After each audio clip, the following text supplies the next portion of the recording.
It's hard being the only girl in your class who doesn't have a boyfriend. It seemed like everyone was getting into a relationship, but nobody was interested in me, and it felt so unfair. Courtney, my best friend, was always telling me not to worry, that I'd find someone soon enough, but it was easy for her to say. She'd been going out with Aaron for 5 months, and they were totally in love. And that was the other problem. Courtney was spending so much time with Aaron that we didn't get to hang out as much anymore, and I really missed her. Sure, we still texted each other lots, but it wasn't the same as when we used to spend all our spare time together. Everywhere I looked were couples having fun together. Ugh, it was all so depressing. But then everything changed when Becky, the head cheerleader, broke up with her boyfriend Ryan. Suddenly, I wasn't the only single one in our group. Becky and I had never been all that close, but we started hanging out together. And although she wouldn't tell me the details of why she broke up with Ryan, she said boys couldn't be trusted and she'd rather be friends with someone like me, someone she could tell anything. The thing was, I really liked Ryan. I'd always thought he was cute, but he never seemed to notice me. And now that I was friends with Becky, he started talking to me, but all he ever wanted to know was how she was doing. That's what gave me the idea to set up a fake account for Becky. I thought that if I could talk to Ryan as Becky, maybe I could get him to realize that I would be better for him. I set up a Gmail account and sent Ryan an email.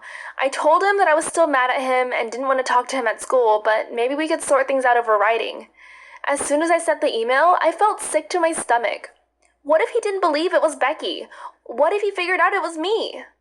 But then, Ryan replied, telling me how sorry he was for cheating on me, and when I read his email, I felt a bit guilty. He clearly loved Becky, and he was telling me things that he never would have told me if he knew who I really was.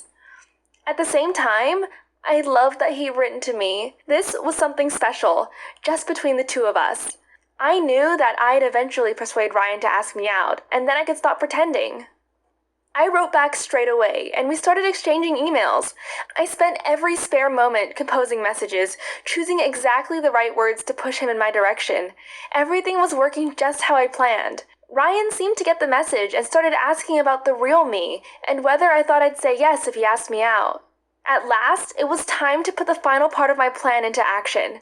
I told Ryan to ask me out. Sure enough, later that day, he came up to me in school and asked if I wanted to go to the diner with him. Of course, I said yes. I couldn't believe it. I thought my dreams had come true. But the problem was that they were a nightmare. When I went to the diner, Becky was there, and so was the rest of our class. It turned out that Ryan had realized who I was in the first email and told Becky. The pair of them had been writing the emails together to set me up. Everyone laughed at me. Not only did I look stupid, nobody wanted to be friends with me anymore. Not Becky, and not even Courtney.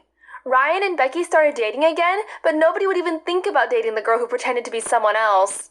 I wish I'd never sent those stupid emails.